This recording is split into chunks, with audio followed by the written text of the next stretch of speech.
Hi there, Sanmunani Molweni. Welcome to this channel. If you're new here, please subscribe before the end of the video. If you're saying thank you for love and support, I appreciate you. Izingane Zesthembu, Umgosi Entertainment, Londie, Chef Xolani, baby mama ka Chef Xolani.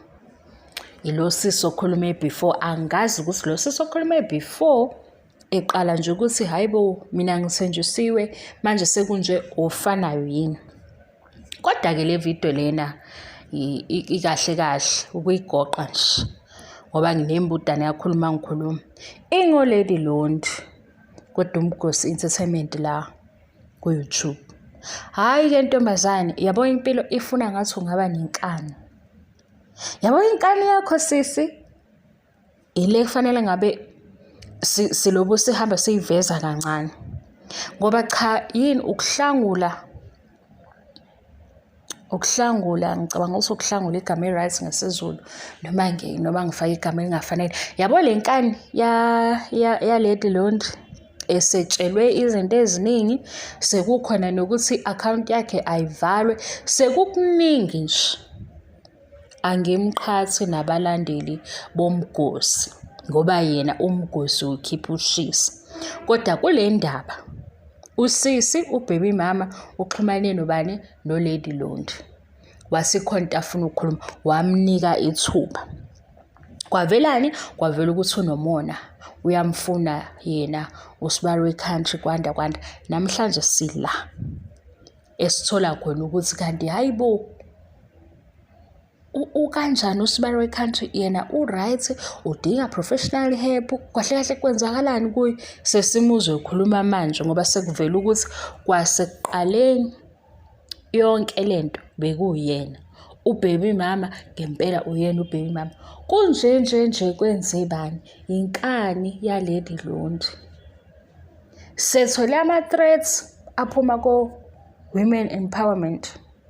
Sethole ama-threats ukuthi lo mgosi shuthi awuhambi kahle. Kanti umgosi uba umgosi kodwa uyasiza ngesinye isikhathi ngoba sinamanje.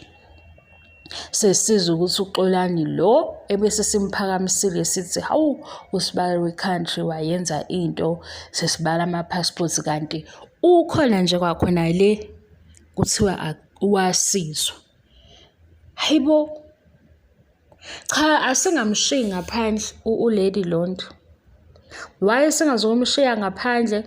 Ake sithi la kule eya Chef Xolani uyena obe umthombo othembekile noma engasabale kwezinye indawo.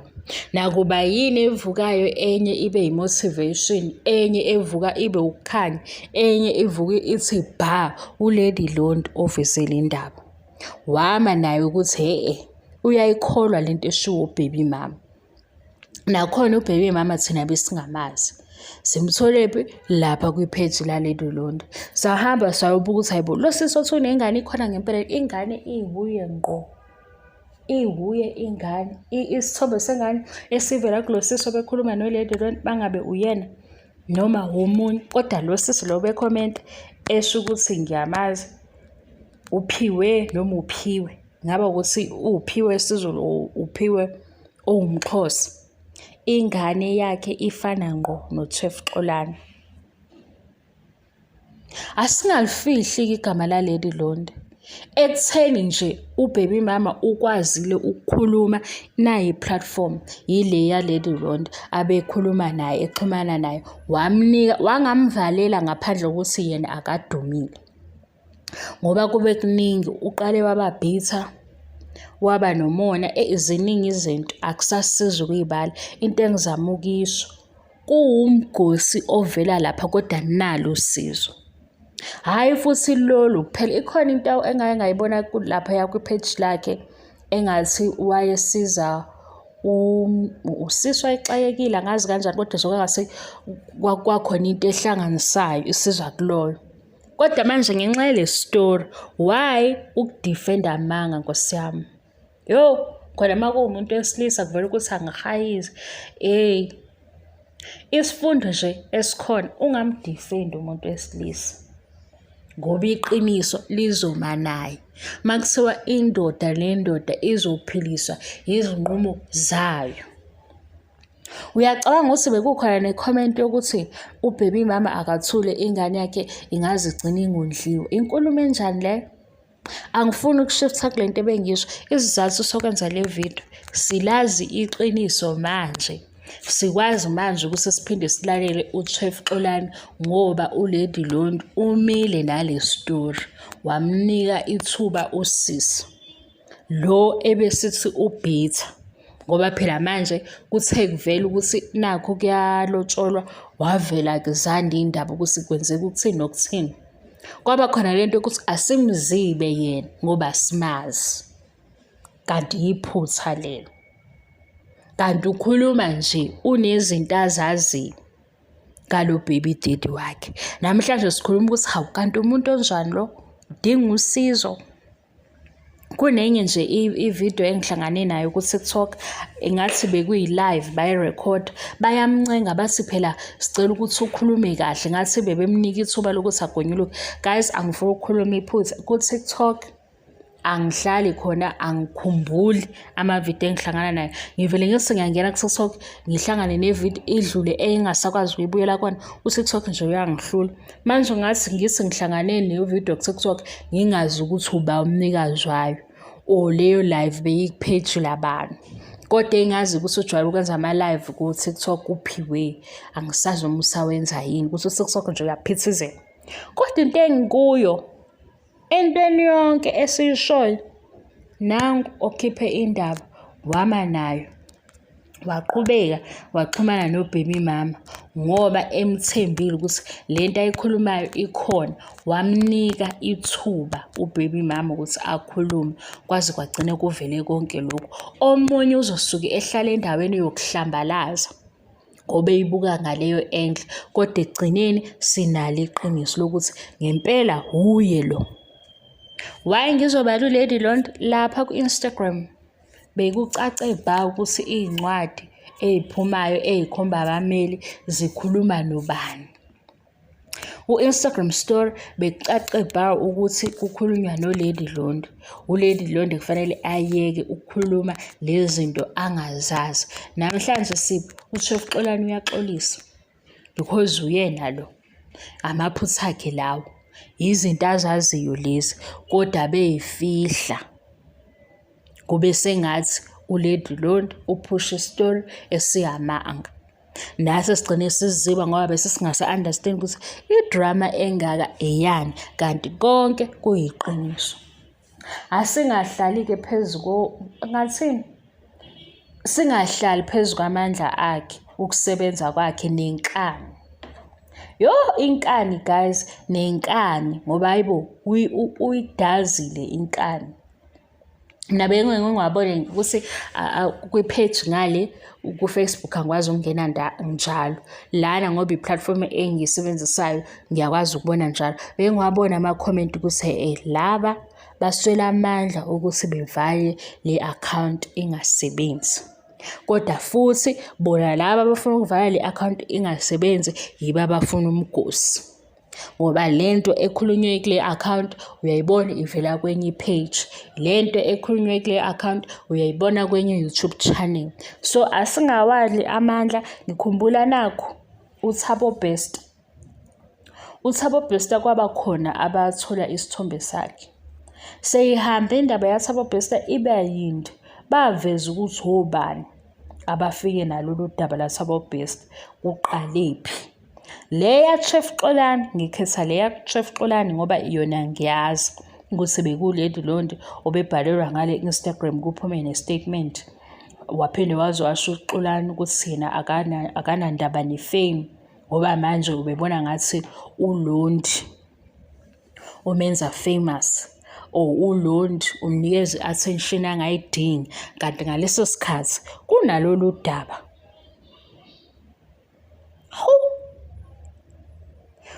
Walivala ihlazo ngale nkani yakhe. Yabo ngale nkani yaLady Londi livalekile ihlazo ngoba manje sesilalela uXolani okuphuma umndeni wakhe uthi abamtholi kahle. Manje mabengamtholi kahle isinqumo sokuthi alobole bayamuzwa esolid ngaleso sikhathi. Asisekho-ke lapho guys, ngithe nginqena ukukhuluma kakhulu, kodwa into ebengiyizela ukuthi asingakhohlwa lady lonto. Ngiyabona kuvuka izinto ey'ningi nama-page amaningi ayakhula because kuvuka i-motivation, kuvuka izwi, kuvuka iBhayibheli, kuvuka amadlozi, kuningi. Kuyahlangana nomama bayahlangana, abanye bomama bahlangana njengamanje, abanye bebethi kwalona leli page alivalwe, leli page elikwazi ukuthi lisivezele ukuthi uXolani unjani. Enye into ebalulekile, akuzukuba kuhle njalo makuwumgosi. Ngicabanga ukuthi sibadala ngokwanele ukwazi njalo ukuthi umgosi akuzukuba kuhle njalo. Ngelinye ilanga umgosi kuyacelebrate, ngelinye ilanga isigaxa, ngelinye ilanga iy'ndaba ezimuncu. Injalo into eyenziwa umgosi entertainment, and ayisebenzi ngemizwa yethu ngoba umgosi loya, ayisebenzi ngemizwa yethu. Alikho-ke mhlawumpe ilanga angazi, uyabona kuhlukile ukuya kwepheji likadokotela ngoba uyazi ukuthi udokotela kwipheji lakhe uza nani nezinto eziphathelene ne-medication. Usopolitiki, abafundayo, uyazi. Laphaya kuthiwani umgosi entertainment. Umgosi uzoba umgosi. Ngelinye ilanga awuthandi ngoba kuyifave yakho, kodwa ibuke ngenye indlela lento. Leli page bese kukhona abafisa ukuthi livalwe, kodwa ilona page manje elivusa ikhasi leBhayibheli, elivusa imotivation ethile ngoba sekuvela iqiniso. Musani kukusaba ukuthi umile uLady Londi umgosi entertainment nale ndaba kwaze kwafika ekugcineni, because bekuzoba nehlazo kuhambe bangilide kanti uChef Xolani unje nomndeni wakhe nabangani bakhe, ngoba nabanye bathi njalo abangani laba akusibo ubhuti bakhe, abangani bavela manje ukuthi nabo abam-understand uphila emhlabeni wakhe yedwa, njengoba nathi simuzwa nje ukuthi hayibo kwenze njani ekhuluma izinto ey'nje, ukuze le nto engiyikhulumayo ingabi yimbudane, ingolady Londi. Iqiniso lithini? Umile no-baby mama wahamba nale story waqhubeka. Asimbonge-ke ukuthi unikeze u-baby mama ithuba engaziwa, ngoba ikhona lento yokuthi o-baby mama nje sebeya-undermine, sekuyinto ejwayelekile. Yingakho kusheshe kwabalula ukuthi ubhitha. Ngiyayikhumbula nje ividiyo engathi mina ayizwakali-ke lento ukuthi kanti unengane kukhuluma u-baby mama. Manithi ubhitha u-baby mama kanjani ngoba kuThando Nesthembu siliswa yilesi story esifanayo. We guys, bayisho into abantu babecasukile basho noma yini. Ngikhumbula ukuthi khona wathi nje ucinene, angazi izwi lakho linjani, uswele into ozoyenza kasakacima. Leyo video leyo kunento eyenzakalayo ibiyenzeka before. Le video engangiyenzile ngalo baby mama ngayibona ku-Facebook, kuyividiyo yami. Angazi ukuthi lo wayiseva kanjani or wayidownloada kanjani ku-YouTube wayifaka ngale ku-Facebook. So ku-Facebook yathola ama-views amaningi ukunala ku-YouTube. Sengiyahamba ngiyofuna ama-comment guys, abantu besifazane laphaya. Lapho into engiyibuzayo ngithi mina le situation ekhona manje makuvela ukuthi kuno-baby mama okhulumayo kade kwizingane zesithembu silwa noSibindi ngey'ngane zakhe, umehluko usukuphi? Wahlalwa phezu kwevoice yami, wahlalwa phezu ukuthi ayuswele into ozoyenza kanjani, kodwa kusabalulekile-ke lokho ukuthi into embi nyathi bantu besifazane makumiqiniso sibaleka ngathi angazi, sibaleka ngathi umhlaba uyabhubha. Makubekwa iqiniso, ukubaleka sikhetha manje. Iqiniso nokubaleka siyabaleka, ngoba asikwazi ukuthi sisuke kwi-situation efanayo kwizingane zesithembu mase kuthi lo ongadumile sibe nokuthi ubhitha. ngasala ngingayi-understand indaba yokuthi ubaby mama ubhitha mayebuza ukuthi kwenzakalani. Kade kwizingane zesithembu sikhuluma into efanayo, kuyithi futhi esibanga umsindo ngoba sifuna ukwazi ukuthi kanti uthini. Bengingafuni ukuthi le video ize la. Into ebengiyizela ukuthi sekukhulunywa okuningi, kukhula ama-page ko-TikTok, nobani ebamba i-story. Ningakhohlwa uLady Londi uthola ama-threats, uLady Londi kwathiwa akavalwe, kodwa ekugcineni waba usizo kule ndaba ngoba wuye ogcine sekukhipha le voice note esiveza ukuthi ngempela wuye uXolani lo onama-plans athini. Kwambuleka-ke lokho bekufihlekile.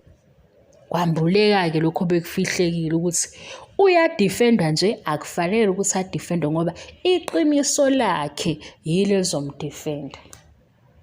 Ungaba umalume wakho, ubaba wakho, ubaba omncane, ubaba omdala, ubhuti wakho, umngani wakho, osebenza naye. Kuma-situations afana nalawo, yiqiniso lakhe elingasoze lamlahla ngoba iqiniso kuyobe kuyilento ekhona. Kodwa amanga ayo-expose lowo muntu ukuthi unjani.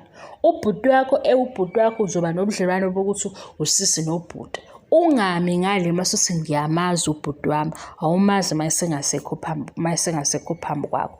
Injalo nje leyo nto. Alikho ilanga eliyosiphoqa ukuthi sidifende iqiniso ngoba iqiniso ngokwalo liyazimela noma kuyiphi indawo, noma kuyiphi situation. Kungathatha isikhathi, kusheshe, kodwa iqiniso liyazimela. Amanga adinga ukusekelwa, amanga ayasekelwa, kuyoshintsha isitori, kubekwe lokhu, kukhonjwe lapho, kubhlenywe abanye.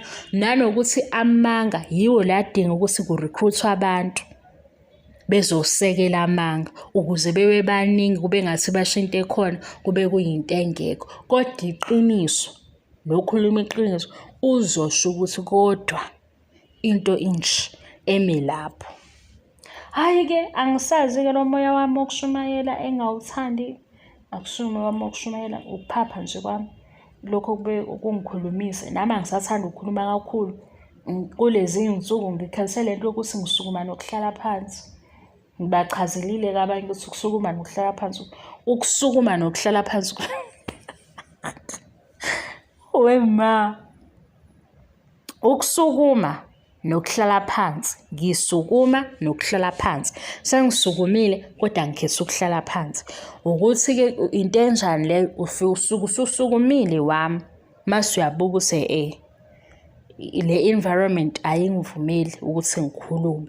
Usubheke abantu okhuluma nabo. Mase wenze njani? Ucela ukuhlala phansi. Ikhona into ofuna ukuyisho. Inkinga yilabo okufanele ukuthi ukhulume nabo. Manje uzophoqeleka ukuthi njani? Hlala phansi. Ungabisakhuluma. Ngikhetha ukwenza leyo nto-ke, ngisukuma nokuhlala phansi. Ngiyabonga. Nizwile ividiyo guys, ngoba cha hayi ngathi kulezi iy'nsuku vele umqondo angazi wenze njani. Aningizwa nhlobo. Ngikhuluma isiZulu nje. Sengenze ngithi mhlawumbe okungcono ngicela ngikhomente nge-English. Ngiyakwazi ukuyifunda inkinga ukuyikhuluma. Ngiyakwazi ukuyifunda inkinga ukuyikhuluma ngoba ngiyasikhuluma isiZulu. Kuba kuthiwa kanti uthini into engazwakali. Ngizoshayela ihlombe uLady Londi la ngokuthi ame nale story size sifike ekugcineni. Siqalwe wuye, saqedwa wuye. Abanye-ke bese be-eda ngeyabo imibono, nge-motivation.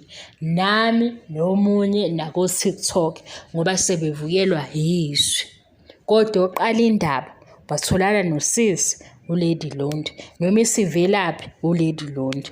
Thank you so much for your love and support. Umgosi Entertainment ku-YouTube guys, uLady Londi ku-Facebook. Thank you so much for your love and support. Ngiyabonga angiqedi. Bye bye.